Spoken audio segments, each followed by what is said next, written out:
CNG എന്നാണ് ബംഗ്ലാദേശിൽ ഓട്ടോറിക്ഷകളെ ടാക്സിയായിട്ട് ഓടുന്ന ഓട്ടോറിക്ഷകളെ വിളിക്കുന്നത്.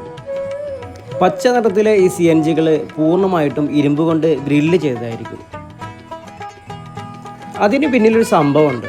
2000 ആണ്ടിൻ്റെ തുടക്കത്തിൽ ഓട്ടോറിക്ഷകൾ വലിയ തോതിൽ പിടിച്ചുപറി നടന്നിരുന്നു. മൊബൈൽ ഫോണുകൾ, ആഭരണങ്ങൾ, ബാഗുകൾ ഇതെല്ലാം കൈയിട്ടിട്ട് എടുത്തുകൊണ്ട് പോകും. കൂട്ടത്തിൽ ചിലപ്പോൾ ഇങ്ങനെ വലിച്ച് പറിച്ചെടുക്കുന്ന കൂട്ടത്തിൽ ആളുകൾ വീണ് മരിക്കുക വരെ ചെയ്തിട്ടുണ്ടായിരുന്നു. ഇങ്ങനെയുള്ള പിടിച്ചുപറികൾ വലിയ തോതിൽ വർദ്ധിച്ചതിന് ശേഷമാണ് ഈ പുതിയൊരു നിയമം കൊണ്ടുവന്നത്. അതായത് ടാക്സിയായിട്ട് ഓടുന്ന ഓട്ടോറിക്ഷകൾ ഗ്രില്ല് ചെയ്തിരിക്കണം എന്നുള്ളത്.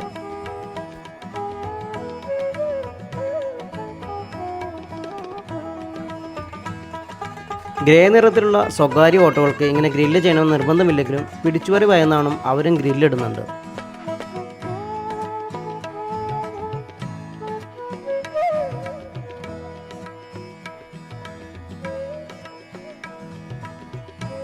ധാക്ക പോലുള്ള വലിയ സിറ്റികളിലാണ് ഇങ്ങനെ ഗ്രില്ല് ചെയ്ത് കണ്ടിട്ടുള്ളത്. സാധാരണ ഗ്രാമങ്ങളിൽ അങ്ങനെ ഗ്രില്ല് ചെയ്ത് കണ്ടിട്ടില്ല.